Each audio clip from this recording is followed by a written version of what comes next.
আল্লাহ সুবহানাহু ওয়া তাআলা কোরআন মাজিদে ঘোষণা দিয়ে দিয়েছেন যে পৃথিবীর অধিকাংশ মানুষ ঈমান আনার পরেও মুশরিক, ঈমান আনার পরেও মুশরিক। তো ইলাহে যখনই শিরক কি জিনিস, আল্লাহর উলুহিয়তে, আল্লাহর দাসত্বে যখন সরিষা সমপরিমাণ অংশীদার আপনি কাউকে দিবেন, শেয়ার দিবেন, ভাগ দিবেন, চুল সমপরিমাণ, তখন আপনি শিরক করলেন। শিরক মানে হচ্ছে ভাগ দেওয়া। বলে না শরিক আনার ব্যবসা, অমুক আমার শরিক, এই জায়গা থেকে শিরক শব্দটা এসেছে। শেয়ার করা, ভাগ করা মানে শিরক। আপনি আল্লাহর উলুহিয়তে সরিষা সমপরিমাণ, চুল সমপরিমাণ অন্য কাউকে ভাগ দিলেন মানে শিরক করলেন। এইটা কেমন অপরাধ? আপনি আপনার স্ত্রীকে খাওয়ান, পরান, বাড়ি গাড়ি দিয়েছেন, ব্যাংক ব্যালেন্স দিয়েছেন। আপনার স্ত্রীর ক্ষেত্রে আপনি হচ্ছেন তার লালন পালন কর্তা। সে আপনার খায় কিন্তু ভালোবাসে আর একজনকে। এটা যেমন অন্যায়, অত্যাচার, জুলুম। সে যেমন তার স্বামীতে শরিক স্থাপন করেছে, শিরিক করেছে, সেটা যদি সরিষা সমপরিমাণ হয়ে থাকে, চুল সমপরিমাণ হয়ে থাকে, তাহলে সেটা অত্যাচার। তো আপনাকে খাওয়ায় পড়ায় কে? আল্লাহ সুবহানাহু ওয়া তাআলা। জমিনে চলেন কার? আসমান কার? ওই যে আল্লাহ জিজ্ঞেস করে নিল না, কোরআনের যে আয়াত দিয়ে আলোচনা শুরু করে নিয়েছিলাম, ওগুলো তো আল্লাহ আপনাকে জিজ্ঞেস করে নিল যে জমিনের মালিক কে? আল্লাহ। আসমানের মালিক কে? আল্লাহ। বৃষ্টি বর্ষণ করে কে? আল্লাহ। ফসল ফলাদি উৎপাদন করে কে? আল্লাহ। জমিনকে শূন্য স্থির করেছে কে? আল্লাহ। তাহলে শাহজালালের মাজারে সিজদা দিস কেন? এটা হলো আল্লাহর প্রশ্ন। সিজদা তাহলে কোথায় দিবি? আল্লাহর দরবারে সিজদা দিবি। তাহলে তাবিজ গায়ে লাগাস কেন? আল্লাহ জিজ্ঞাসা। সৃষ্টিকর্তা যদি আল্লাহ হয়, রিজিক দাতা যদি আল্লাহ হয়, তো আরোগ্য দানকারী কে? আল্লাহ সুবহানাহু ওয়া তাআলা। তাহলে তুই হাতের রাশি পরীক্ষা করিস কেন? আল্লাহ সুবহানাহু ওয়া তাআলা যদি রিজিক দাতা হয়, সৃষ্টিকর্তা হয়, তো ভবিষ্যতের জ্ঞান একমাত্র তিনিই জানেন, দুনিয়ার কেউ জানে না। তাহলে যখনই তুই হাত দিয়ে হাতের রাশি পরীক্ষা করেছিস, পত্রিকায় পড়েছিস হাতের রাশি, তখন তোর উলুহিয়াত কেটে গেছে, শিরক ঢুকে গেছে। পৃথিবীর যে কোনো স্থান, কাল, পাত্র, সময়, ব্যক্তি, গাছ, পাথর, নদী, নালা, যে কোনো কিছুকে মানুষ যদি স্বাভাবিকের চাইতে একটু ব্যতিক্রম করে দেখে, শিরকের মধ্যে পড়ে যাবে। যে কোনো সময় মানে আজকের দিন সোমবার, শুভ দিন, হিন্দুদের বিবাহ হয় শুভকাল দেখকার, শুভ সময় দেখে হিন্দুদের বিবাহ হয়। যে শুভ পরাহ্ন বের করেন, হিন্দুদের কাছে গিয়ে স্বামী স্ত্রী দুইজনের হাত পরীক্ষা করে পণ্ডিত বের করে যে অমুক দিন তাদের বিবাহ হবে শুভ। তাহলে একটা দিনকে সে স্বাভাবিকের চাইতে বেশি মর্যাদা দিচ্ছে। আপনি বললেন সোমবারের দিন এইটা করা হবে না, বাকি দেওয়া হবে না, গাছ কাটা হবে না, অমুক দিনের এই সিস্টেম, অমুক দিনের এই সিস্টেম, এই মাসে বিয়ে করা হবে না, ওই মাসে বিয়ে করা হবে, এই দিনে বিয়ে করা হবে না, এই দিনে বিয়ে করা হবে। এই যে একটা দিনকে, একটা সময়কে আপনি স্বাভাবিকের চাইতে বেশি কিছু ভাবতেছেন। আল্লাহর সব দিন সমান, আল্লাহর 12 মাস সমান, আল্লাহর 7 দিন সমান, আল্লাহর এই 7 দিনে শুভ অশুভ বলে কিছু নেই। যখনই আপনি স্বাভাবিকের চাইতে সরিষা সমপরিমাণ বেশি করে দেখবেন, কোথায় পা দিয়ে দিবেন? জোরে বলতে হবে, কোথায়? শিরকে। যে বলে যে আব্দুর রাজ্জাক বিন ইউসুফ সাহেব কেন বলেন যে দিবস পালন করা শিরক, ওকে আবার তাওহীদ পড়তে হবে, ওকে আবার শাহ ইসমাইল শহীদ রাহিমাহুল্লাহর তাকবিয়াতুল ঈমান পড়তে হবে। দিনের যে কোনো সময়কে আপনি জন্মদিবস পালন করলেন, সরিষা সমপরিমাণ স্বাভাবিকের চাইতে আপনি ওই দিনকে মূল্যায়ন দিচ্ছেন। কি জন্য? আল্লাহর ওই দিনকে আপনি কি জন্য স্বাভাবিকের চাইতে মূল্য দিবেন? আল্লাহ কি দিতে বলেছে? আল্লাহ দিতে বলেনি। তাহলে সরিষা সমপরিমাণ আপনি স্বাভাবিকের চাইতে মূল্য দিচ্ছেন, মানে আপনার ভিতরে সমস্যা আছে, আপনি শিরকের ভিতরের দিকে ধাবিত। আজকে শিরক না করলে কালকে করে বসবেন। এটা দিনের পূজা করা। এটা কিসের পূজা করা? দিনের পূজা করা। দিবস পালন করা মানে দিবসের পূজা করা। দিবস পালন করা মানে কিসের পূজা করা? দিবসের পূজা করা। আপনি এটা সময়কে স্বাভাবিকের চাইতে বেশি মর্যাদা দিলেন। হিন্দুরা কি করেছে? ওরে বাপরে বাপ, পদ্মা বিশাল নদী, গঙ্গা এত বড় নদী, এত বড় নদী হয় না, চলো এই নদীর পূজা করি। তখন ওই নদীতে গোসল করলে সব গুনাহ মাফ হয়ে যায়। এত বড় গাছ, এই গাছ 200 বছর থেকে আছে, 500 বছর থেকে আছে, চলো এই গাছের পূজা করি। কথা কি আমার বুঝতে পারছেন? এত বড় পাথর হয় না, এত বড় পাথর কেমনে হলো, চলো এই পাথরের পূজা করি। তাহলে এই যে একটা পাথরকে, একটা গাছকে, একটা নদীকে স্বাভাবিকের চাইতে বেশি মর্যাদা দেওয়া হচ্ছে, এটা কি? শিরক। যে কোনো দিন, যে কোনো স্থান, যে কোনো কাল, যে কোনো পাত্র, যে কোনো ব্যক্তি, স্বয়ং মুহাম্মদ সাল্লাল্লাহু আলাইহি ওয়াসাল্লাম পৃথিবীর সর্বশ্রেষ্ঠ ব্যক্তি, সর্বশ্রেষ্ঠ রাসূল মুহাম্মদ সাল্লাল্লাহু আলাইহি ওয়াসাল্লামকে আল্লাহর দেওয়া সম্মান মর্যাদার চাইতে যদি আপনি বেশি সম্মান মর্যাদা দেখাতে চান, তাহলে আপনি আল্লাহকে অপমান করবেন। গায়েবের খবর কি মুহাম্মদ সাল্লাল্লাহু আলাইহি ওয়াসাল্লাম জানেন? জানেন না। যদি আপনি বলেন মুহাম্মদ সাল্লাল্লাহু আলাইহি ওয়াসাল্লাম গায়েবের খবর জানেন, অপমান কার হবে? আল্লাহর হবে। স্বয়ং মুহাম্মদ সাল্লাল্লাহু আলাইহি ওয়াসাল্লামকে তার যতটুকু সম্মান পাওয়ার যোগ্য, ততটুকুর চাইতে কোনো দিক থেকে, কোনো মাধ্যম দিয়ে আপনি যদি সরিষা সমপরিমাণ বেশি সম্মান দেখাতে চান, তাহলে আপনি শিরকে পা দিবেন। মনে করলেন আল্লাহর কাছে সাহায্য না চেয়ে মুহাম্মদ সাল্লাল্লাহু আলাইহি ওয়াসাল্লামের কবরে গিয়ে সাহায্য চাইব, হবে? মুহাম্মদ সাল্লাল্লাহু আলাইহি ওয়াসাল্লামের কবরে গিয়ে সিজদা করব, হবে? আবু বকর, ওমর, ওসমান বিপদে পড়েনি? রাজত্ব চালাতে গিয়ে বিপদে পড়েনি? আল্লাহ রাসূলের কবরে গিয়ে সিজদা করেছে নাকি? আল্লাহ রাসূলের কাছে সাহায্য চেয়েছে নাকি? পৃথিবীর ইতিহাসের কেউ কি প্রমাণ দেখাতে পারবে? কেউ যে আবু বকর, ওমর, ওসমান, আলী চরম বিপদ মুহূর্তে আয়েশা রাদিয়াল্লাহু তাআলা আল্লাহর রাসূলের কবরের পাশেই থাকতেন, ঘরেই থাকতেন, তিনি কোনোদিন ওখানেই ইবাদত করতেন। তিনি কোনোদিন আল্লাহ রাসূলের কবরের পাশে থেকে আল্লাহ রাসূলের কাছে কিছু চেয়েছেন? আল্লাহ রাসূলের কবরে সিজদা করেছেন? এটা কেউ একটা নজির, একটা ইতিহাস প্রমাণ করে দেখাতে পারবে না। এটা রাসূল সাল্লাল্লাহু আলাইহি ওয়াসাল্লামের শিক্ষার বিরোধী, এটা উলুহিয়াতের বিরোধী, আল্লাহ সুবহানাহু ওয়া তাআলার দাসত্বের বিরোধী, আল্লাহ সুবহানাহু ওয়া তাআলার বন্দেগীর বিরোধী। প্রত্যেক পৃথিবীতে যা কিছু আছে, যার স্বাভাবিকের চাইতে সরিষা সমপরিমাণ মর্যাদা বেশি দেওয়া হয়, যত তাবিজ কবজ আছে, যত কবর মাজার আছে, যত শিরকের আড্ডাখানা আছে, সব কিছু আল্লাহর উলুহিয়াতের বিরোধী। এগুলো সব কিছু আল্লাহর উপর অত্যাচার। এগুলোকে ভেঙে খান খান করে দেওয়া প্রত্যেক মুমিনের উপর জরুরি জিম্মেদারি। আপনার বাড়িতে যদি আপনার পিতার ছবি ঝুলানো থাকে, ওই আপনার পিতার ছবি আপনার সৃষ্টিকর্তা আল্লাহর উলুহিয়াতের বিরোধী, ওকে পা দিয়ে পিষে দিতে হবে, না হলে আপনি আল্লাহর উলুহিয়াত স্বীকার করেন না। এটাই আল্লাহ সুবহানাহু ওয়া তাআলার উলুহিয়াত, এটাই মুসলমানের জাজবা, এটাই আল্লাহ রাসূল শিখিয়েছে, এটাই ইব্রাহিম শিখিয়েছে। এই জন্যই যখন এই জায়গায় মানুষ চলে আসবে, তাওহীদ যখন মানুষ বুঝে নেবে, তখনও পারমাণবিক বোমের চেয়ে শক্তিশালী। যে আজকে তাবিজের সামনে মাথা নত করেছে, ভয় পেয়েছে, বাপরে বাপ, যদি তাবিজ ব্যবহার না করি তাহলে জিন তো আমাকে আক্রমণ করে ফেলতেছে, আমার ছেলে মনে হয় মারা যাবে যদি আমি তাবিজ না লাগাই। আমি একটা ঘটনা হয়তো কোনো এক জালসায় শুনিয়েছিলাম, আজকে কথায় কথায় মনে পড়ে গেল। এক বাড়িতে ঢুকেছি, তো সেই বাড়ির একটা ছোট বাচ্চার গায়ে তাবিজ আছে। তো আমি বলছি এই তাবিজ খুলে ফেলতে হবে। তখন তারা বলতেছে যে এই তাবিজ যদি না খোলা যদি হয়, তাহলে ওর তো ক্ষতি হবে, আমারও ক্ষতি হবে। কথা বুঝতে পেরেছেন? তো যখনই বলেছে আমার ক্ষতি হবে, তখন আমার গায়ে আগুন লেগে গেছে। তখন আমি জোর দিয়ে টান দিয়ে তাবিজ খুলে ফেলে পায়ে পিষে বলছি, জিনের বাপকে আসতে বলেন আমার ক্ষতি করতে, আমি আল্লাহর বান্দা, আর ওই জিনেরও সৃষ্টিকর্তা আল্লাহ, একটা পিঁপড়ার সৃষ্টিকর্তা যেমন আল্লাহ, আর আল্লাহ বলেছে ইন্নাল্লাহা আলা কুল্লি শাইইন কাদির, আল্লাহ সব কিছুর উপর ক্ষমতাবান, ওই জিনের উপরও আল্লাহ ক্ষমতাবান। আমি যখন আল্লাহর বান্দা, তখন আমার কোনো ভয় নাই। এমপির ছেলের যদি ভয় না থাকে যে পুলিশ ওকে ধরবে কি ধরবে না, তা আমি ওই শত এমপির যিনি লালন পালন কর্তা, সে আল্লাহর বান্দা। তো ওই জিন তো আল্লাহর সৃষ্টিকর্তা, ওই জিন আল্লাহর সৃষ্টি জীব, আল্লাহ হচ্ছে ওই জিনের সৃষ্টিকর্তা। একটা পিঁপড়া যেমন আল্লাহর সৃষ্টিজীব, ওই জিন তেমন আল্লাহর সৃষ্টিজীব, ওই মানুষ তেমন আল্লাহর সৃষ্টিজীব।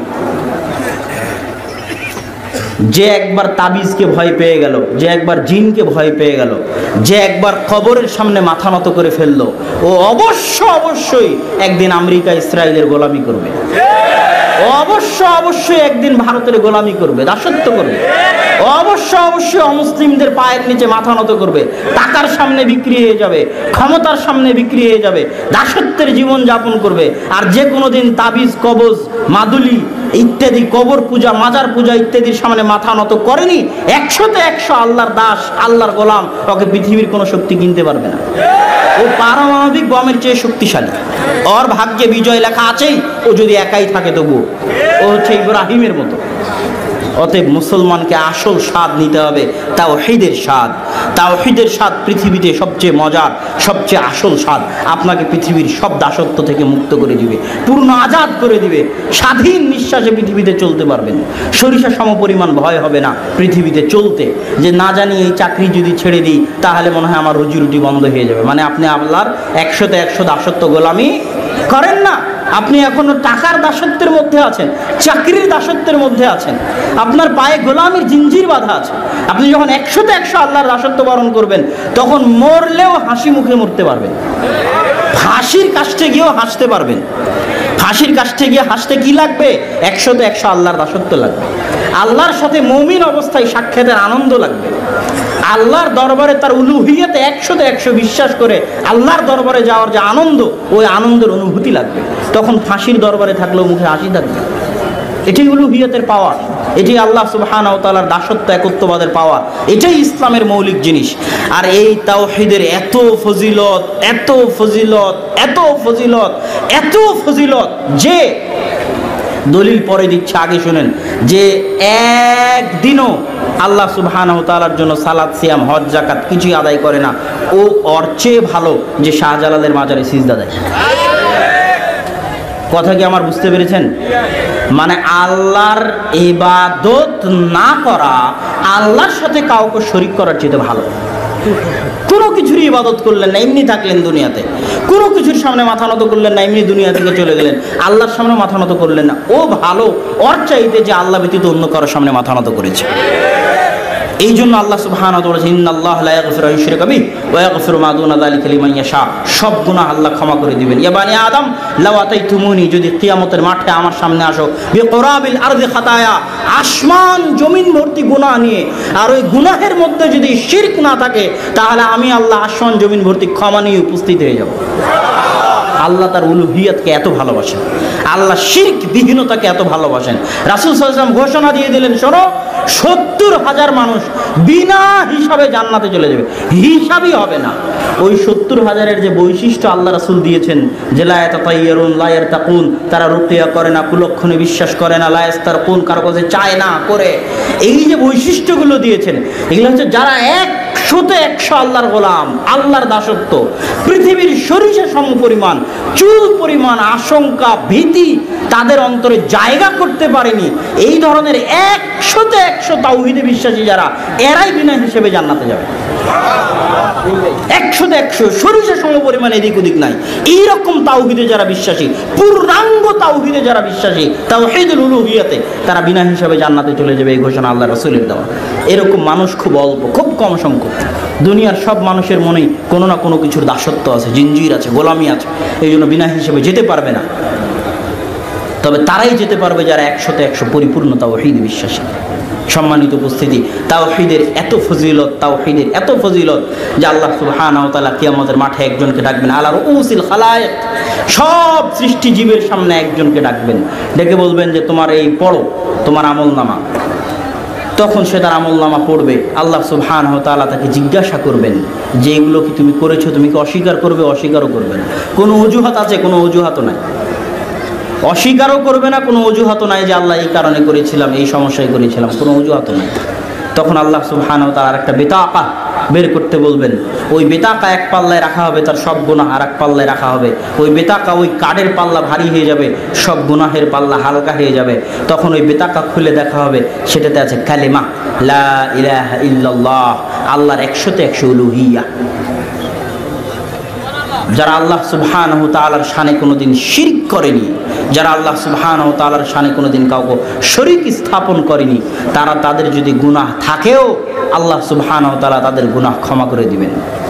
অতএব আসুন আমরা উলুহিয়াতের এই মজা, উলুহিয়াতের এই স্বাদ গ্রহণ করে তাওহীদকে বুঝি। আলোচনার শেষের দিকে চলে এসেছি।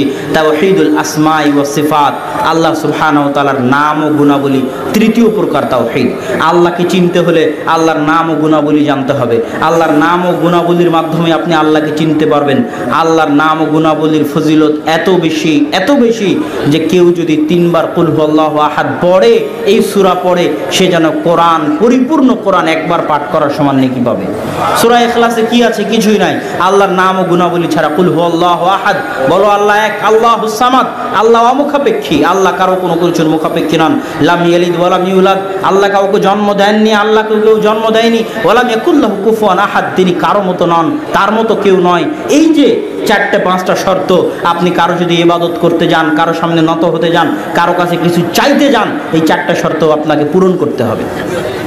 ওই যে ইউটিউব ফেসবুকে পীর বাবা অলি বাবা অ্যাড দিচ্ছে যে মালয়েশিয়া চলে যাবেন, আমেরিকার টিকিট পেয়ে যাবেন, কামরূপ কামাখ্যা থেকে প্রশিক্ষণ নিয়ে এসেছে, কোন জঙ্গল কোন জিনের কাছ থেকে প্রশিক্ষণ নিয়ে এসেছে, আপনার স্বামী স্ত্রীর মধ্যে ভালোবাসা তৈরি করে দিবে, আপনার লটারি জিতিয়ে দিবে, আপনাকে বিদেশে পাঠিয়ে দিবে। এদের চেম্বার আছে যমুনা ফিউচার পার্কে পর্যন্ত। যমুনা ফিউচার পার্কের মতো জায়গায় এদের চেম্বার আছে। আর আধুনিক যুগের মানুষ, বিজ্ঞানে বিশ্বাস করে মানুষ, এই মানুষজন তাদের কাছে গিয়ে টাকা দিচ্ছে, তাদের ফি আছে, তাদের মাধ্যম দিয়ে তার সব তদবির করিয়ে নিচ্ছে। বাবার তদবিরে সব কিছু সম্ভব। তো বাবা কি পেশাব পায়খানা না করে থাকতে পারবে? বাবা কি না খেয়ে থাকতে পারবে? বাবা কি না ঘুমিয়ে জীবিত থাকতে পারবে? বাবা কি কোনোদিন মারা যাবে না? লা ইলাহা ইল্লা হুয়াল হাইয়ুল কাইয়ুম, আল্লাহু লা ইলাহা ইল্লা হুয়াল হাইয়ুল কাইয়ুম, আল্লাহ সেই সত্তা যিনি চিরঞ্জীব, চিরস্থায়ী, কোনোদিন মারা যাবেন না। লা তাখুযুহু সিনাতুন ওয়ালা নাওম, তাকে কোনোদিন ক্লান্ত স্পর্শ করে না, তন্দ্রা স্পর্শ করে না। আল্লাহুস সামাদ, তিনি অমুখাপেক্ষী, তিনি ঘুমের মুখাপেক্ষী নন, তিনি পেশাব পায়খানার মুখাপেক্ষী নন, তিনি খাওয়ার মুখাপেক্ষী নন। তোমার এই বাবা কি পেশাব পায়খানা না করে থাকতে পারবে? না খেয়ে থাকতে পারবে? তো যে পেশাব পায়খানা না করে থাকতে পারবে না, না খেয়ে থাকতে পারবে না, চিরঞ্জীব চিরস্থায়ী নয়, সে তোমার সরিষা সমপরিমাণ উপকার করতে পারবে না। বক্তব্যের শেষের দিকে চলে এসেছি। পৃথিবীর সব ধর্মের ব্যবসা চলে, পৃথিবীর সব ধর্মের ব্যবসা চলে মানুষকে এই ভয় দেখিয়ে যে তুমি অনেক বড় গুনাহগার, তুমি এত বড় গুনাহগার হয়ে আল্লাহর কাছে চাইবে কেমনে? তোমার জন্য ভায়া লাগবে, লিঙ্ক লাগবে, ওয়াস্তা লাগবে, মাধ্যম লাগবে, পীর বাবার মাধ্যম লাগবে, যাতে পীর বাবা তোমাকে জাহাজে করে কিয়ামতের মাঠে পার করিয়ে দিতে পারে। হিন্দুদের ঠাকুরের কাছে যান, আর খ্রিস্টানদের পাদ্রির কাছে যান, আর ইহুদিদের সিনাগগে যান, ইহুদিদের রাব্বির কাছে যান, সবার একই বক্তব্য, আপনি একা একা নিজে নিজে আল্লাহর কাছে কিছু চাইতে পারবেন না, এই ক্ষমতা আপনার নেই। এই জায়গাতে সব বিজনেসের গোড়া, আর ইসলাম এটাই ভাঙতে এসেছে। ইসলামের সাফ কথা, আপনি আল্লাহর বান্দার, আল্লাহ আপনার সৃষ্টিকর্তা, আপনার সাথে আল্লাহর যোগাযোগ ডাইরেক্ট। যত বড় গুনাহগার হন, যত বড়, আপনি কি ওর চাইতে বড় গুনাহগার যে 99 জন মানুষকে হত্যা করে, 100 জন মানুষকে হত্যা করে যাচ্ছে আল্লাহর কাছে ক্ষমা নিবে চাই? এখনো ক্ষমা চায়নি? এখনো ক্ষমা কি চেয়েছে? ও তো ক্ষমা চায়নি। 99 জন মানুষকে হত্যা করে এক আলেমের কাছে গেছে, বলছে ক্ষমা চাই, বলছে ক্ষমার কোনো রাস্তা নাই, ওকে হত্যা করে দিয়েছে। একজন বলেছে অমুক গ্রামে গেলে ক্ষমা পাওয়া যাবে, সেই গ্রামে যাচ্ছে, রাস্তার মধ্যে মৃত্যু চলে এসেছে, এখনো ক্ষমা চায়নি। আল্লাহর কাছে ক্ষমা চায়নি এমন একটা বান্দা যে মাত্র ইচ্ছা পোষণ করেছিল ক্ষমা চাইবে, তাকে ক্ষমা করার জন্য আল্লাহ জমিনকে বললেন, জমিন এই দিকে হয়ে যাও, ওই দিকে হয়ে যাও। ফেরেশতাদের বললেন, যেই জমিনের দিকে, যেই গ্রামের দিকে যাচ্ছিল ওটা যদি কাছে হয় তাহলে তাকে ক্ষমা করে দাও। আল্লাহর কাছে যে ক্ষমা চায়নি তাকে ক্ষমা করার জন্য আল্লাহ কৌশল অবলম্বন করলেন। ক্ষমার ইচ্ছা পোষণ করেছিল মাত্র। আপনি যত বড় গুনাহগার হন না কেন, যত বড় গুনাহগার হন না কেন, আল্লাহ আপনার ওই পীরের চাইতে, ওই বাবার চাইতে শতগুণ, লক্ষ গুণ আল্লাহ আপনাকে ভালোবাসে। ওরকম হাজারো লাখো কোটি পীর জানা করতে পারবে, আল্লাহ সুবহানাহু ওয়া তাআলা একাই তার চেয়ে বেশি করতে পারবে। আর আল্লাহ সুবহানাহু ওয়া তাআলা যদি না চান, ওই হাজার পীর একত্রিত হলেও কিছু করতে পারবে না। আল্লাহুম্মা লা মানিআ লিমা আতাইতা ওয়া লা মু'তিয়া লিমা মানাতা। হে আল্লাহ, আপনি যদি কাউকে কিছু দিতে চান, পৃথিবীর কেউ কিছু ওটা দিতে বাধা দিতে পারবে না। আর আপনি যদি কাউকে কিছু দিতে না চান, আর সারা পৃথিবী মিলে যদি দিতে চায় তো দিতে পারবে না। তিনি হচ্ছেন আল্লাহ সুবহানাহু ওয়া তাআলা।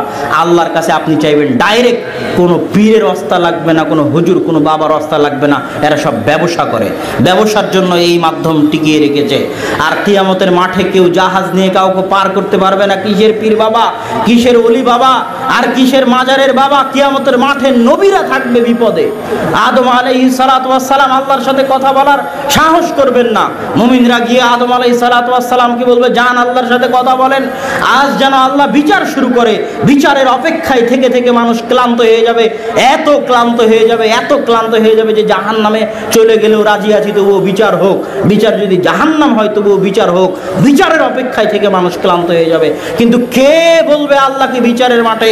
যে আল্লাহ বিচার শুরু করেন, এই সাহস কিয়ামতের মাঠে কারো হবে না। আদম বলবে আমার সাহস নাই, যাও নূহ আলাইহিস সালামের কাছে। নূহ আলাইহিস সালাম বলবেন আমার সাহস নাই, যাও মুসা আলাইহিস সালামের কাছে। মুসা আলাইহিস সালাম বলবেন যাও আমার সাহস নাই, ঈসা আলাইহিস সালামের কাছে। ঈসা আলাইহিস সালাম বলবেন মুহাম্মদ সাল্লাল্লাহু আলাইহি সাল্লামের কাছে যাও। মুহাম্মদ সাল্লাল্লাহু আলাইহি ওয়াসাল্লাম আল্লাহর সাথে সরাসরি কথা বলার সাহস করবেন না। এটা আল্লাহর হায়বাত, এটা আল্লাহ সুবহানাহু ওয়া তাআলার আত্মমর্যাদা, এটা আল্লাহ সুবহানাহু ওয়া তাআলার আত্মসম্মান, এটা আল্লাহ সুবহানাহু ওয়া তাআলার গায়রাত।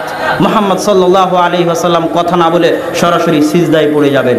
কতক্ষণ সিজদায় থাকবেন এটা কেউ জানে না, আল্লাহ যতক্ষণ চাইবেন ততক্ষণ। তিনি নিজে সিজদা থেকে মাথা উঠানোর সাহস করবেন না। আল্লাহ বলবেন ইয়া মুহাম্মদ ইরফা রাসাক সালতু তাওয়াশফা তুশফা, মুহাম্মদ মাথা উঠাও, চাও দেওয়া হবে, শাফাত করো, গ্রহণ করা হবে। যেই কিয়ামতের মাঠে আদম আলাইহিস সালাম কথা বলার সাহস করলেন না, নূহ মুসা ঈসা আলাইহিস সালাতু ওয়াস সালাম কথা বলার সাহস করলেন না, সেই কিয়ামতের মাঠে আপনার পীর ওলি বাবা কিছু করতে পারবে? এই কথা বলা নবীদের শানে অপমান। অতএব এই পথ থেকে তওবা করে ফিরে আসতে হবে। একমাত্র 100তে 100 উলুহিয়াতের দাবিদার আল্লাহ সুবহানাহু ওয়া তাআলা। যত পীরের দরগা আছে, যত মাজার আছে, এরা সব আল্লাহ সুবহানাহু ওয়া তাআলার উলুহিয়াতের বিরোধী। এগুলো থেকে মুসলমান যারা, তাদেরকে ফিরে এসে নতুন করে কালেমা পড়তে হবে, লা ইলাহা ইল্লাল্লাহ নতুন করে বুঝতে হবে। আল্লাহ সুবহানাহু ওয়া তাআলা আমাদের সেই তৌফিক দান করুক, আল্লাহুম্মা আমিন। সম্মানিত উপস্থিতি, বক্তব্যের শেষে আপনাদের নিকট দুটি আবেদন রেখে আমি আমার বক্তব্য শেষ করছি।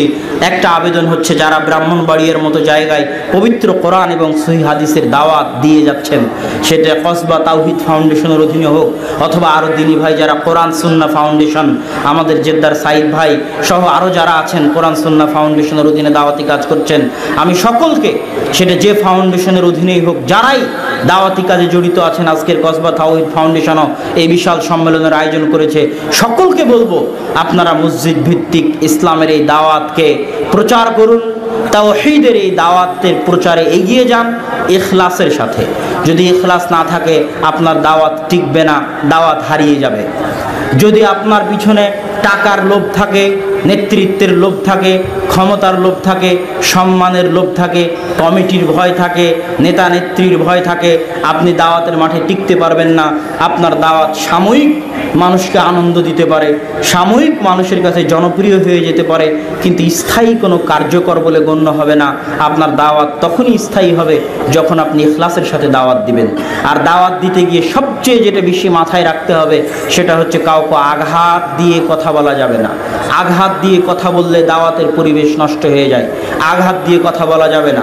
আল্লাহ রাসূল সাল্লাল্লাহু আলাইহি ওয়াসাল্লাম চাইলে হিরাক্লিয়াসকে বলতে পারতেন, হিরাক্লিয়াস, হে কাফের হিরাক্লিয়াস, তুমি ইসলাম গ্রহণ করো। আল্লাহ রাসূল এটা বলেননি। আল্লাহ রাসূল বলেছেন আযীম আর রোম, হে রোমের মহান সম্রাট, তোমাকে ইসলাম গ্রহণের দাওয়াত দিচ্ছি।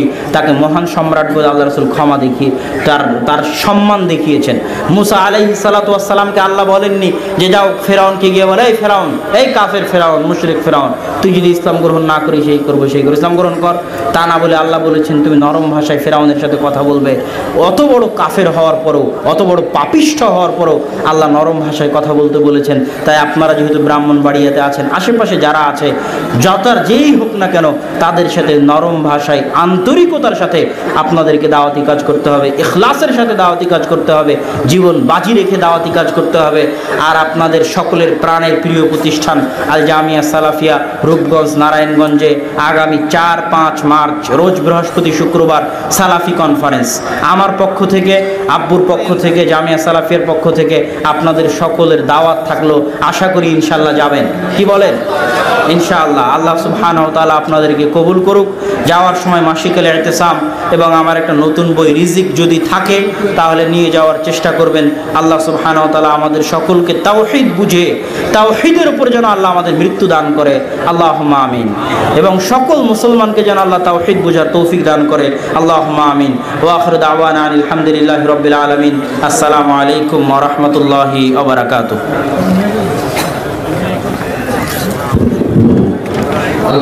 তার ভারসাম্যতাকে রক্ষা করার জন্য পেরেক স্বরূপ, খুঁটি স্বরূপ হিমালয় পাহাড়ের মতো বড় বড় পর্বতরাজি এই পৃথিবীর মধ্যে স্থাপন করেছে কে? আল্লাহ জানেন। মানুষ বলবে আল্লাহ সুবহানাহু ওয়া তাআলা স্থাপন করেছেন। তারপরে আল্লাহ বলছেন, ওয়া জাআলা বাইনাল বাহরাইনি হাজিজা।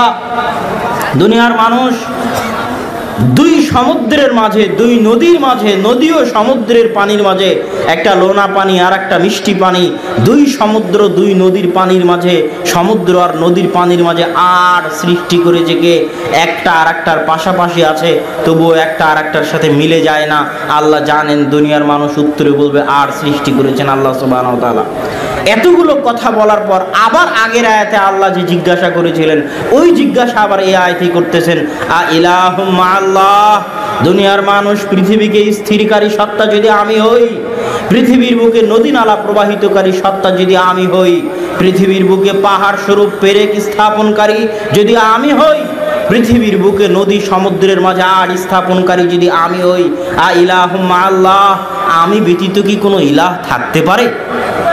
এটা আল্লাহ সুবহানাহু ওয়া তাআলার জিজ্ঞাসা, উত্তর মানুষ দিবে। সম্মানিত উপস্থিতি, এই দুই আয়াত দিয়ে আমি যেটা বুঝাতে চাচ্ছি, এই দুই আয়াতের মধ্যে আরো দুই তিন আয়াত আল্লাহ সুবহানাহু ওয়া তাআলা এরপরে বলেছেন। একই জিজ্ঞাসা দিয়ে আল্লাহ আয়াত শেষ করেছেন, তো আমি দুটো আয়াতই তার মধ্যে পাঠ করলাম। এই দুই আয়াত দিয়ে আমি যেটা বুঝাতে চাচ্ছি, এই দুই আয়াতই আজকের উপস্থিত জনতার জন্য, সারা পৃথিবীর মানুষের জন্য তাওহীদ বুঝার জন্য যথেষ্ট, যে তাওহীদ কি জিনিস। আল্লাহ সুবহানাহু ওয়া তাআলা এই দুই আয়াতে স্পষ্ট ঘোষণা করে দিলেন। আল্লাহ সুবহানাহু ওয়া তাআলার এই দুই আয়াতের স্পষ্ট ঘোষণা হচ্ছে, আল্লাহকে আসমান জমিনের সৃষ্টিকারী হিসেবে বিশ্বাস করা, আল্লাহকে ইলাহ হিসেবে বিশ্বাস করা নয়। আল্লাহ সুবহানাহু ওয়া তাআলাকে রিজিক দাতা হিসেবে বিশ্বাস করা, আল্লাহ সুবহানাহু ওয়া তাআলাকে ইলাহ হিসেবে বিশ্বাস করা নয়। আল্লাহ সুবহানাহু ওয়া তাআলাকে আসমান থেকে বৃষ্টি বর্ষণকারী হিসেবে বিশ্বাস করা, আল্লাহ সুবহানাহু ওয়া তাআলাকে ইলাহ হিসেবে বিশ্বাস করা নয়। আল্লাহ সুবহানাহু ওয়া তাআলাকে ফসলাদি গাছপালা উৎপন্নকারী হিসেবে বিশ্বাস করা, আল্লাহ সুবহানাহু ওয়া তাআলাকে ইলাহ হিসেবে বিশ্বাস করা নয়। আল্লাহ সুবহানাহু ওয়া তাআলাকে পৃথিবী স্থিরকারী হিসেবে বিশ্বাস করা, আল্লাহ সুবহানাহু ওয়া তাআলাকে ইলাহ হিসেবে বিশ্বাস করা নয়। আল্লাহ সুবহানাহু ওয়া তাআলাকে পৃথিবীর বুকে পেরেক স্বরূপ পাহাড় স্থাপনকারী হিসেবে বিশ্বাস করা, আল্লাহ সুবহানাহু ওয়া তাআলাকে ইলাহ হিসেবে বিশ্বাস করা নয়। আল্লাহ সুবহানাহু ওয়া তাআলাকে পৃথিবীর বুকে নদী নালা প্রবাহিতকারী হিসেবে বিশ্বাস করা, আল্লাহ সুবহানাহু ওয়া তাআলাকে ইলাহ হিসেবে বিশ্বাস করা নয়। এটা আল্লাহ ঘোষণা করে দিলেন। কিভাবে? আল্লাহ জানেন পৃথিবীর সব মানুষ আল্লাহকে আসমান জমিনের সৃষ্টিকর্তা হিসেবে বিশ্বাস করে, ইলাহ হিসেবে বিশ্বাস খুব কম মানুষই করে। এই জন্য বলছেন, আ ইলাহুম আল্লাহ, শোনো, যারা আমাকে আসমান জমিনের সৃষ্টিকর্তা বিশ্বাস করো, তারা আমাকে ইলাহ হিসেবে বিশ্বাস করো না কেন? এটা আল্লাহর জিজ্ঞাসা। সম্মানিত উপস্থিতি, আবু জাহাল, আবু তলেব, আবু লাহাব আল্লাহকে আসমান জমিনের সৃষ্টিকর্তা হিসেবে বিশ্বাস করত। আবু জাহাল, আবু তলেব, আবু লাহাব আল্লাহ সুবহানাহু ওয়া তাআলাকে আসমান থেকে বৃষ্টি বর্ষণকারী হিসেবে বিশ্বাস করত। আবু জাহাল, আবু তলেব, আবু লাহাব আল্লাহ সুবহানাহু ওয়া তাআলাকে পৃথিবীর বুকে নদী নালা প্রবাহিতকারী হিসেবে বিশ্বাস করত। আল্লাহ সুবহানাহু ওয়া তাআলাকে পৃথিবীর বুকে পেরেক স্থাপনকারী হিসেবে বিশ্বাস করত। আল্লাহ সুবহানাহু ওয়া তাআলাকে ফল ফলাদি গাছপালা উৎপন্নকারী হিসেবে বিশ্বাস করত। তাহলে আল্লাহর রাসূল কেন আবু জাহাল, আবু লাহাব, আবু তলেবের বিরুদ্ধে যুদ্ধ করতে গেলেন? আবু জাহাল, আবু তলেব, আবু লাহাব আমার আপনার চাইতেও অনেক ক্ষেত্রে ভালো ছিল। আজকের যারা মুশরিক, আজকের যারা তাওহীদ বোঝে না, তাদের চাইতে অনেক অনেক তাদের বুঝ শক্তি ভালো ছিল। তারা আল্লাহ সুবহানাহু ওয়া তাআলার উপর বিশ্বাস স্থাপন করত। তার বহু অগণিত অসংখ্য দলিল আছে। আব্দুল মুত্তালিব তার ছেলের নাম রেখেছে আব্দুল্লাহ। আল্লাহ যদি বিশ্বাস না করবে তো আব্দুল্লাহ নাম রাখবে কেন? আব্দুল মুত্তালিব তার ছেলের নাম কি রেখেছে? আব্দুল্লাহ। আল্লাহর উপর যদি বিশ্বাস না থাকে তো আব্দুল্লাহ নাম কেন রাখবে? আব্দুল মুত্তালিব কাবা ঘর ছেড়ে চলে গেছে। আলাম তারা কাইফা ফাআলা রাব্বুকা বিআসহাবিল ফিল, আব্রাহার হাতির বাহিনী যখন এসেছে তখন আব্দুল মুত্তালিব কাবা ঘর ছেড়ে চলে গেছে। কার ওসিলায় কাবা ঘর রেখে গেছে? আল্লাহর কাছে কাবা ঘর সুপর্দ করে রেখে গেছে। ইতিহাস সাক্ষী। আপনি মনে করছেন আপনি হজ করে অনেক বড় হাজি হয়ে গেছেন। আবু জাহাল হাজি ছিল, হাজি আবু জাহাল, হাজি আবু তলেব, হাজি আবু লাহাব, তারা হজ করত। কাবা ঘর তারা নির্মাণ করেছে। আজকে যেই অবস্থায় কাবা ঘর আছে, এই অবস্থায় কাবা ঘর নির্মাণ মক্কার কাফের কুরাইশদের করা। হাতেমের যে জায়গায় মাজা পর্যন্ত প্রাচীর দিয়ে সামনে গোল করে ঘিরা আছে, ভিতরে মানুষ ঢুকতে পারে কাবা ঘরের সম্মুখ পানে, ওই জায়গা কাবা ঘরের অন্তর্ভুক্ত করে ইব্রাহিম আলাইহিস সালাতু ওয়াস সালাম তৈরি করেছিলেন। কিন্তু যখন আবু জাহাল, আবু তলেব, আবু লাহাব, মক্কার কাফের কুরাইশরা কাবা ঘর বানাতে গেছে, তখন হারাম টাকা দিয়ে কাবা ঘর বানাবে না, কার কত হালাল ইনকাম আছে জমা করো, হালাল ইনকাম দিয়ে কাবা ঘর বানাতে গিয়ে অতটুকুই বানাতে পেরেছে, সামনের ওই গোলাকার অংশটুকু পূরণ করতে পারেনি, তখন খালি ছেড়ে দিয়েছে। আল্লাহ রাসূলও এটা খালি ছেড়ে দিয়েছিলেন, পূরণ করেননি। তাহলে আবু জাহাল, আবু তলেব, আবু লাহাব কি আল্লাহর উপর বিশ্বাস করতেন না? আবু জাহাল, আবু তলেব, আবু লাহাব যখন হজ করতো, বলা হয়ে থাকে যে মক্কার কুফফারেরা অনেক সময় উলঙ্গ হয়ে হজ করত। মুফাসসিরিনরা লিখছেন যে কেন উলঙ্গ হয়ে হজ করত? সন্দেহ করতো যে এই জামাতে মনে হয় হারাম টাকা আছে, জামা খুলে ফেলে দিয়ে হজ করত, যেন আল্লাহ হজ কবুল করে। তাহলে তারা কি আল্লাহর উপর বিশ্বাস করতো না করতো না? করতো। আবু জাহাল যখন গেল বদরের যুদ্ধে, তখন আবু জাহাল কাবা ঘরে গিয়ে দোয়া করছে, আল্লাহুম্মা আনসুর আহদাল ফিয়াতাইন, হে আল্লাহ, আল্লাহর নিকটে দোয়া করছে। কে বলেন তো, কে দোয়া করছে? আবু জাহাল। হে আল্লাহ, আজকের বদরের যুদ্ধে যারা হকের সবচেয়ে নিকটবর্তী, আপনি তাদেরকে বিজয় দান করেন।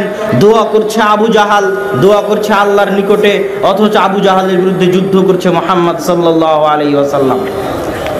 তাহলে আবু জাহালের ঈমান আর মুহাম্মদ সাল্লাল্লাহু আলাইহি ওয়াসাল্লামের ঈমানের মধ্যে এমন কি পার্থক্য ছিল, এমন কি অন্তর ছিল, এমন কি সমস্যা ছিল, যেই কারণে মুহাম্মদ সাল্লাল্লাহু আলাইহি ওয়াসাল্লাম আবু জাহালের বিরুদ্ধে যুদ্ধ করতেছেন? আবু জাহাল, আবু লাহাব, আবু তলেবকে আমরা কাফের বলে জানতেছি, এমন কি সেই সমস্যা?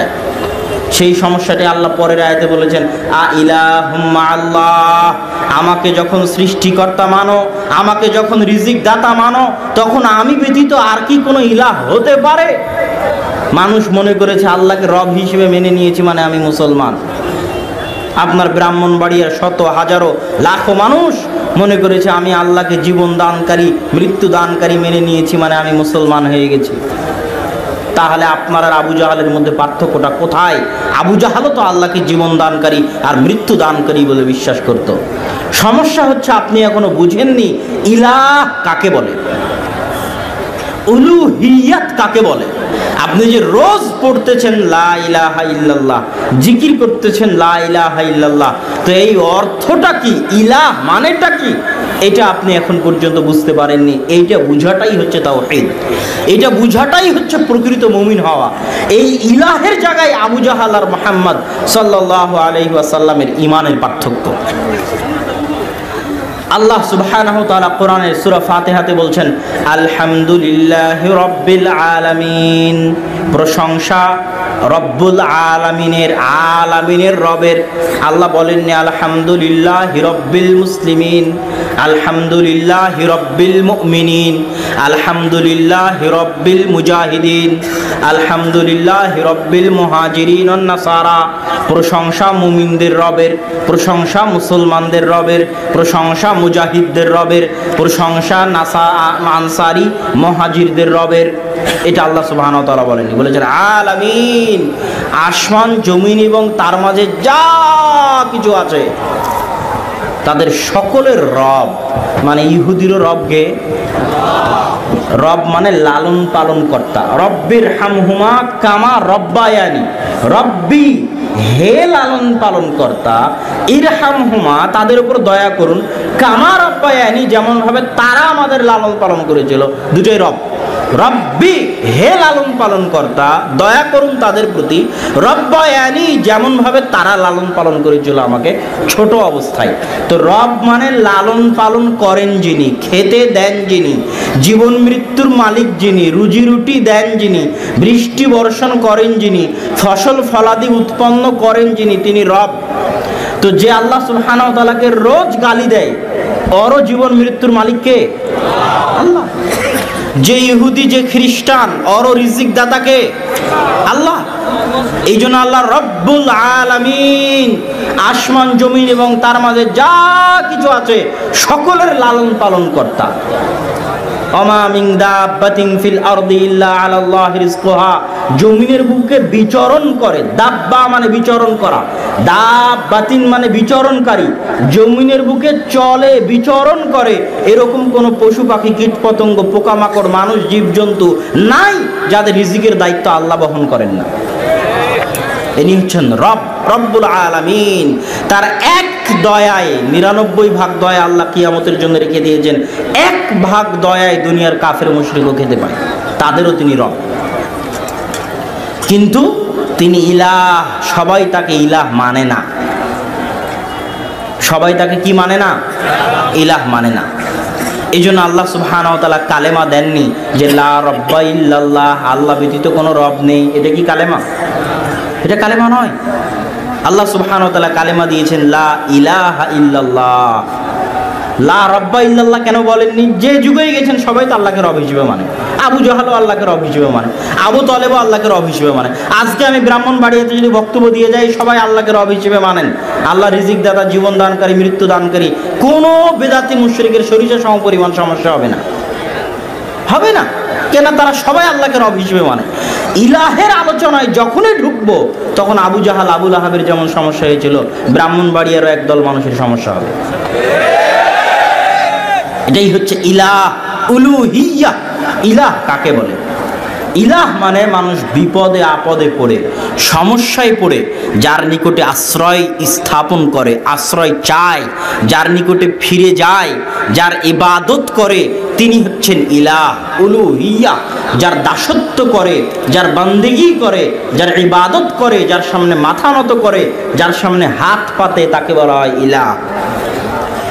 আল্লাহ সুবহানাহু ওয়া তাআলা চাইলে বলতে পারতেন, যেমন পরের বাক্যে বলেছেন, আপনারা জানেন যে লা ইলাহা ইল্লাল্লাহর পরে আপনারা বলেন যে মুহাম্মদ রাসূলুল্লাহ, বলেন না? তো আশহাদু আন্না মুহাম্মাদ রাসূলুল্লাহ, আমি সাক্ষ্য দিচ্ছি মুহাম্মদ আল্লাহর রাসূল। তো এই পরের বাক্যটা যেমন আগের বাক্যটা ঠিক তেমনই হতে পারত। পরের বাক্যটা আশহাদু আন্না মুহাম্মদ রাসূলুল্লাহ, তো আগের বাক্যটা হতো আশহাদু আন্নাল্লাহ ইলাহ, আমি সাক্ষ্য দিচ্ছি যে আল্লাহ হচ্ছেন ইলাহ। যেমন পরের বাক্য আমি সাক্ষ্য দিচ্ছি যে মুহাম্মদ হচ্ছেন আল্লাহ রাসূল। এটা হতে পারতো, এটাই হওয়া দাবি ছিল, কিন্তু এরকম হয়নি। কেন হয়নি? আল্লাহ লা ইলাহা ইল্লাল্লাহ কেন বললেন? মুহাম্মদ রাসূলুল্লাহর মতো কেন বললেন না যে আল্লাহ ইলাহ? এইটা কেন বললেন না?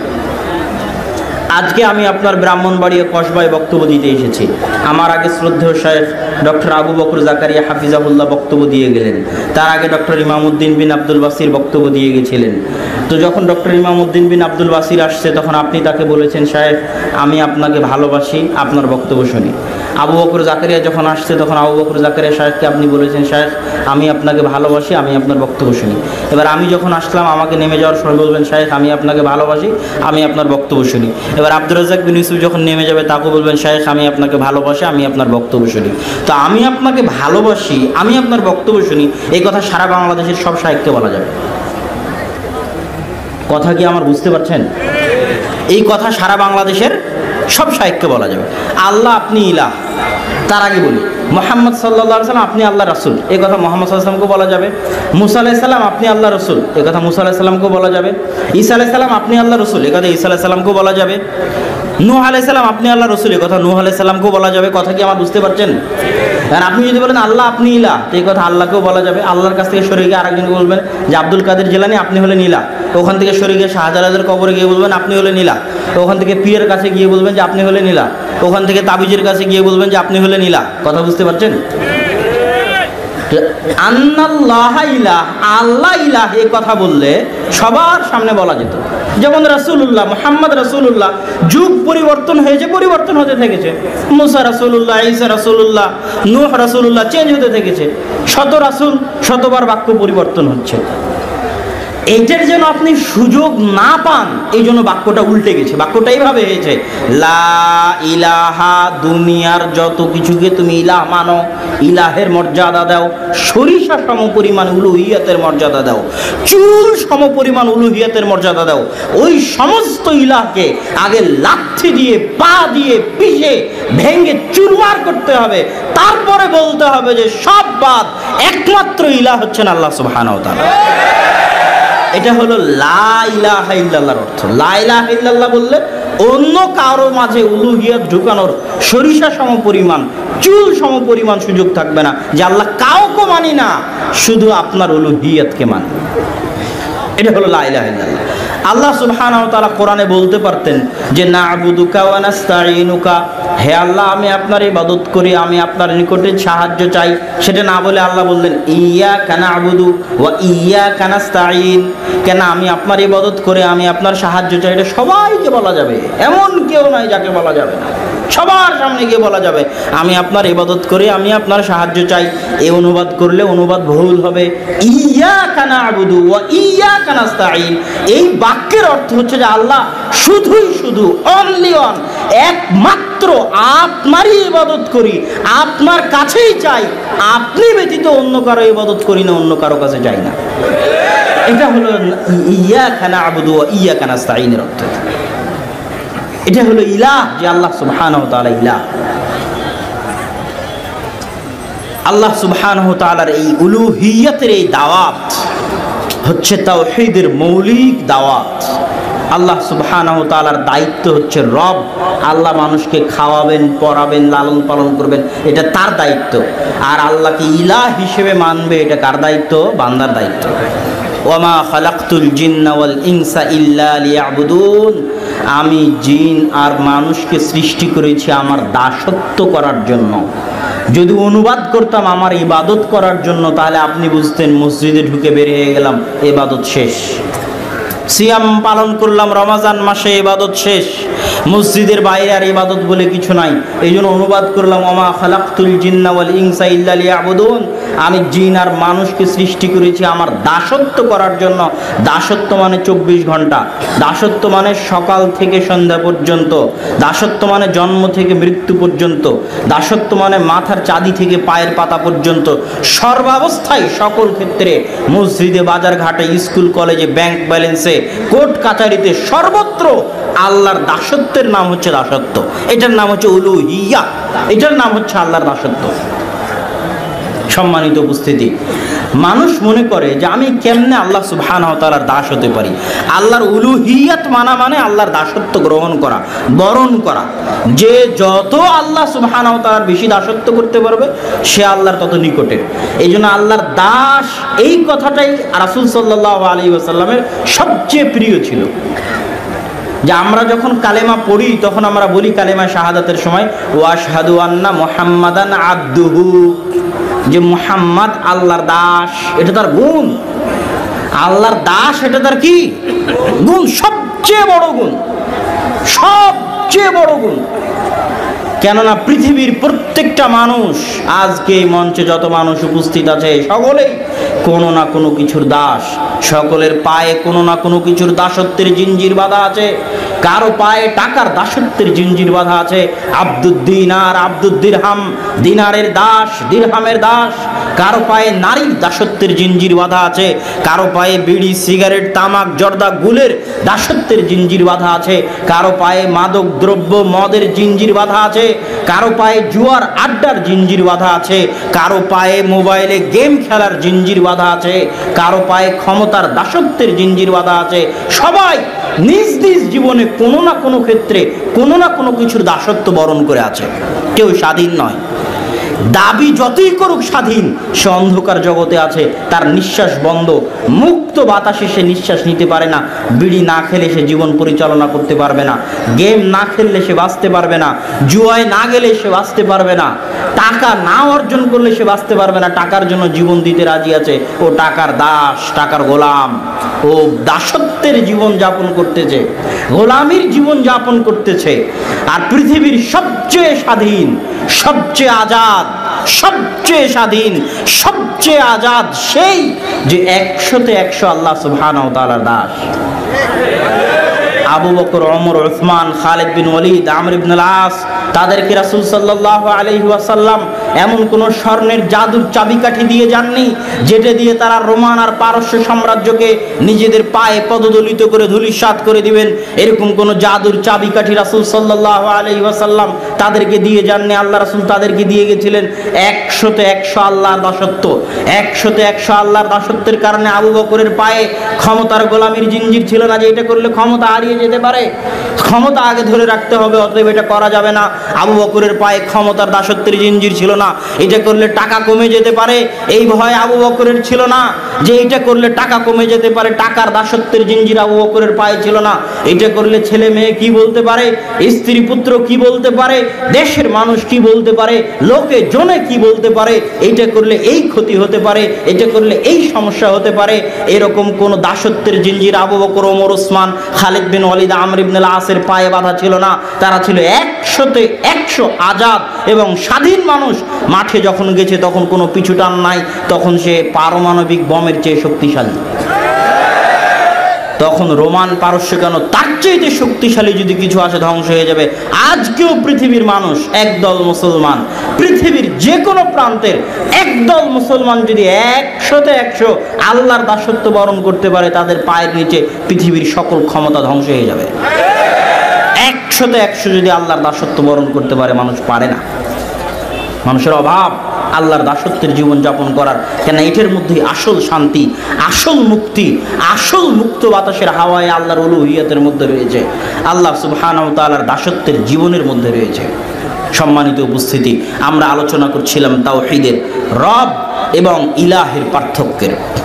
রব এবং ইলাহের পার্থক্য বলতে গিয়ে আমি পণ্ডিত জওহরলাল নেহরুর একটা বক্তব্য উল্লেখ করে থাকি, যে পণ্ডিত জওহরলাল নেহরু যখন কংগ্রেস আর মুসলিম লীগ যখন ভাগ ভাগ, আলাদা পাকিস্তান, লড়কে লেঙ্গে পাকিস্তান, ছিনকে লেঙ্গে পাকিস্তান, যেখানে মুসলমান বেশি সেখানে পাকিস্তান বানাবো, আর যেখানে মুসলমান নাই সেটা হিন্দুস্তান হয়ে থেকে যাবে, এইরকম যখন পরিকল্পনা হলো, তখন পণ্ডিত জওহরলাল নেহরু অখণ্ড ভারতের দাবি নিয়ে বলেছিলেন যে মুঝে হিন্দু মুসলমান में कोई फर्क नजर नहीं आता, हिंदू मिट्टी के ऊपर रखकर पूजते हैं और मुसलमान मिट्टी के नीचे रखकर पूजते हैं।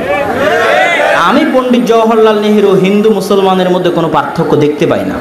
হিন্দু মুসলমানের মধ্যে পার্থক্য এতটুকুই যে হিন্দুরা মাটির উপর মূর্তি বানিয়ে পূজা করে আর মুসলমানেরা মাটির নিচে শুয়ে থাকা বাবার পূজা করে, এতটুকু পার্থক্য।